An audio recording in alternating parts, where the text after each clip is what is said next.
Bienvenidos a Infancia y Adolescencia en Riesgo, un espacio donde analizamos algunas problemáticas sociales que afectan a niños, niñas y adolescentes en el Perú. Mi nombre es Joana del Carmen Sánchez Guerrero y junto a mi compañera Flor de María Roa Cortés conversaremos con especialistas sobre distintos factores que pueden poner en riesgo el desarrollo y bienestar de la niñez.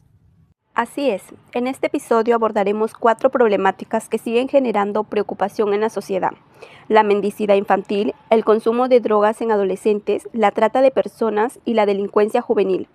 Estas situaciones no solo reflejan desafíos sociales, sino que también pueden representar vulneraciones a los derechos de los niños, niñas y adolescentes. En ese sentido, es importante recordar que la Convención sobre los Derechos del Niño, adoptada por las Naciones Unidas en 1989, reconoce a todas las personas menores de 18 años como sujetos de derechos y establece que los estados deben garantizar su protección, educación, salud y desarrollo integral. Para comprender mejor estas problemáticas, hoy conversaremos con especialistas que nos ayudarán a analizar sus causas, consecuencias, avances y desafíos pendientes en el Perú.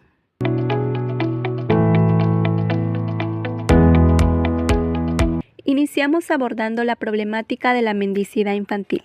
Nos acompaña Mayra Dalay Guerrero Saavedra, representante del Ministerio de la Mujer y Poblaciones Vulnerables, especialista del Ministerio de la Mujer. Muchas gracias por acompañarnos. Desde su experiencia, ¿qué factores explican por qué aún se observa a niños y niñas realizando actividades de mendicidad en espacios públicos? Muchas gracias por la invitación. La mendicidad infantil es un fenómeno que suele estar vinculado a lo que son las condiciones estructurales como en la pobreza, la exclusión social y también lo que es la precariedad económica de muchas familias. En el Perú existe lo que es la ley número 28190, que establece lo que son las medidas para proteger a los niños, niñas y adolescentes frente a la mendicidad. Esta norma reconoce que los menores que se encuentran en esta situación requieren lo que es la intervención del Estado para así poder garantizar su protección y evitar que permanezcan en sus actividades que puedan afectar su desarrollo. Sin embargo, esta existencia de una ley por sí sola no elimina lo que es el problema, ya que muchas de estas familias enfrentan lo que son condiciones económicas que empujan también lo que es a los niños a permanecer lo que es en la calle.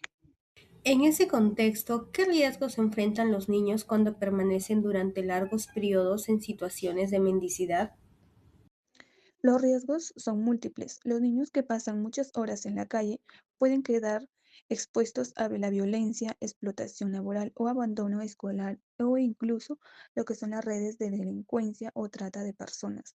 Además, cuando los menores permanecen fuera del sistema educativo durante largos periodos, se incrementa la probabilidad de que enfrenten limitaciones en su desarrollo social y económico en el futuro.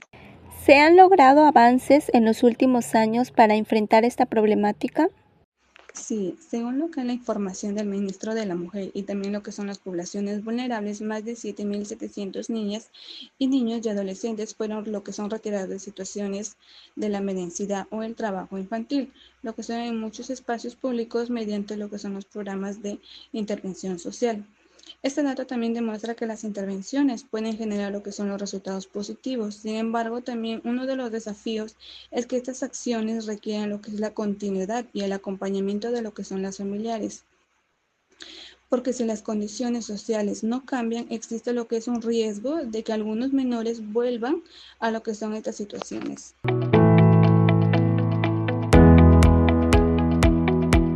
Continuamos con otra problemática que afecta a muchos adolescentes: el consumo de drogas.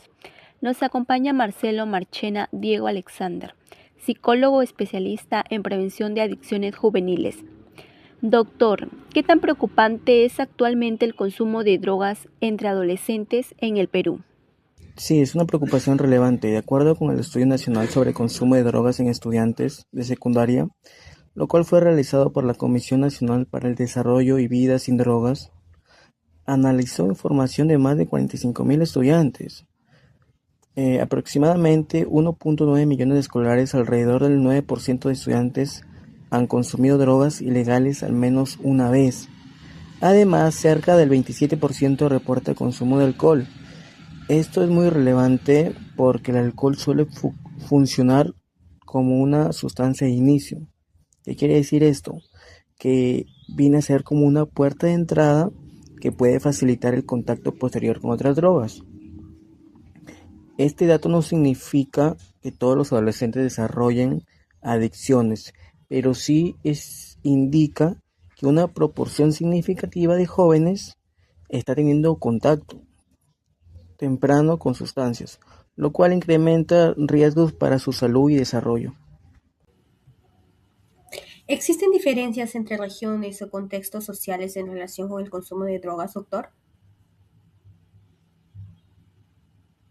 Sí, el mismo estudio identifica que algunas regiones como Lima, Callao, Cusco y Arequipa presentan mayores niveles de consumo entre estudiantes.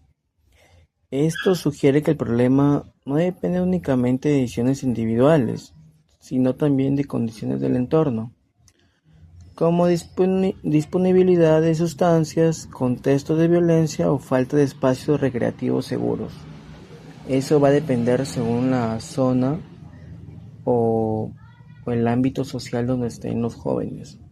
Doctor, ¿y cuáles son las consecuencias de iniciar el consumo de drogas a edad temprana? Durante la adolescencia el cerebro aún se encuentra en desarrollo. Especialmente hay áreas relacionadas con la toma de decisiones y el control de impulsos. Es por ello que el consumo temprano a veces afecta la memoria, el rendimiento escolar, la regulación emocional.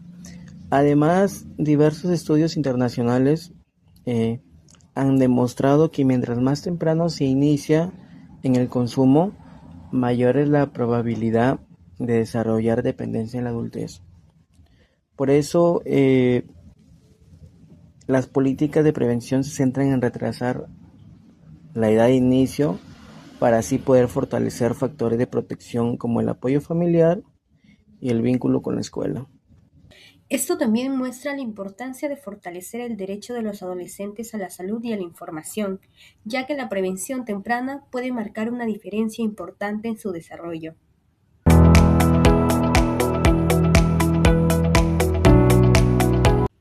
Otra problemática especialmente grave es la trata de personas. Nos acompaña Marielita Bacaya Bazán, fiscal especializada en este delito.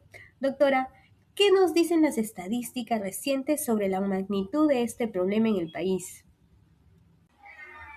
Las cifras muestran que la trata de personas sigue siendo un delito preocupante. De acuerdo a la información del Instituto Nacional de Estadística e Informática, basada en datos de la Policía Nacional del Perú, dice que en el 2022 se registraron 631 casos de denuncias por trata de personas en el país.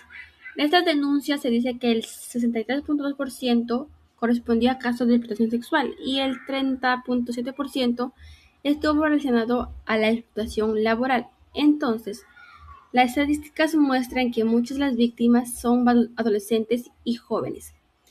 Este dato también evidencia que los grupos más vulnerables suelen ser quienes enfrentan mayores riesgos de desigualdad social o económicas. ¿Las cifras reflejan realmente la magnitud de este problema? Realmente estas cifras no reflejan el problema, ya que uno de los mayores desafíos en el análisis de la persona es el subregistro de casos, ya que muchas víctimas no denuncian por el miedo a represalias, por desconfianza en las instituciones o porque se encuentran bajo control directo de los criminales. Esto significa que las estadísticas oficiales probablemente representan una cierta parte del problema. Por ello, diversas organizaciones internacionales señalan que la trata de personas es un delito más invisible dentro de la criminalidad organizada. También se ha mencionado que este delito genera importantes ganancias económicas. ¿Qué dicen las investigaciones sobre este aspecto? Así es, según estimaciones de la Defensoría del Pueblo, la trata de personas puede generar más de 1.300 millones de dólares al año en el Perú. Esta dimensión económica nos explica o nos dice por qué las redes criminales continúan operando y expandiéndose. Cuando un delito genera ganancias muy altas, las organizaciones delictivas invierten en su mecanismo de captación, traslado y control de víctimas cada vez sofisticados. Para ello, enfrentar este problema requiere estrategias integrales que combinen investigación, criminal, prevención y la protección a las víctimas. ¿Qué avances existen desde el marco legal para poder enfrentar este delito? El Perú cuenta con una ley número 28950 contra la trata de personas, que establece medidas como prevenir, sancionar este delito y proteger a las víctimas. Además, se han implementado planes nacionales de lucha contra la trata de personas, buscando fortalecer la persecución penal, la prevención y la atención de las víctimas.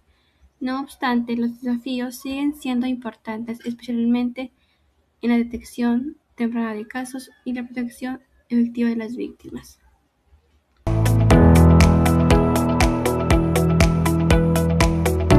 Finalmente abordaremos la problemática de la delincuencia juvenil, un fenómeno que suele generar preocupación social y debate en torno a la seguridad ciudadana.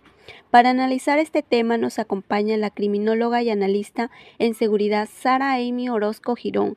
Bienvenida y gracias por acompañarnos. Muchas gracias por la invitación. Cuando hablamos de delincuencia juvenil es importante partir de un dato clave. Aunque existe una percepción de que los adolescentes participan cada vez más en delitos, las estadísticas muestran que su participación sigue siendo relativamente baja en comparación con los de adultos.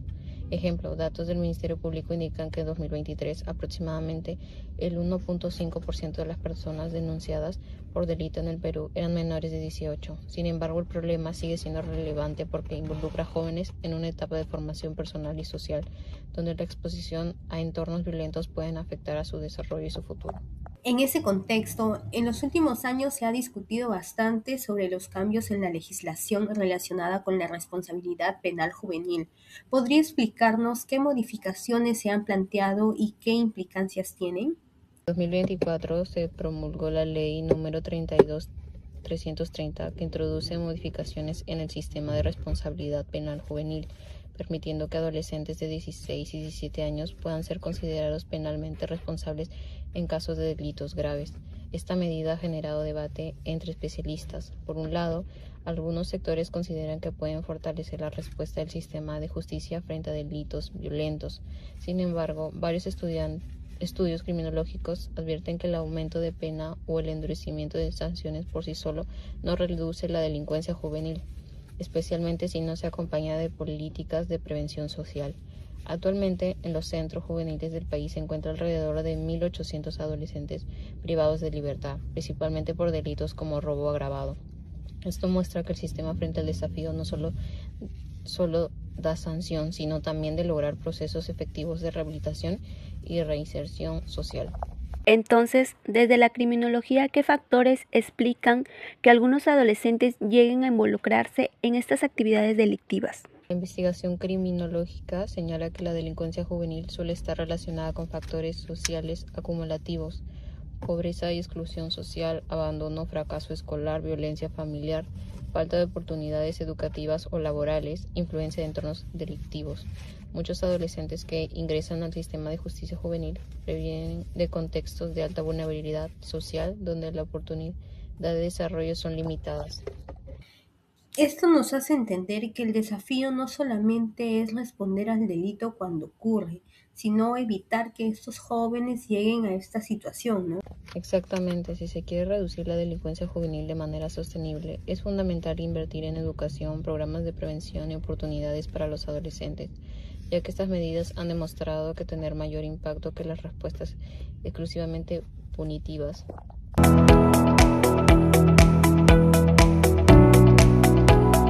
A lo largo de este episodio hemos analizado problemáticas como la mendicidad infantil, el consumo de drogas en adolescentes, la trata de personas y la delincuencia juvenil.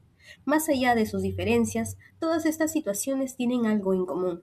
Afectan los derechos fundamentales de los niños, niñas y adolescentes, derechos reconocidos en la Convención sobre los Derechos del Niño. Por ello, enfrentar estas problemáticas no solo requiere sanciones o intervenciones aisladas, sino acciones integrales de prevención, educación y protección social, donde participe el Estado, la familia y la comunidad.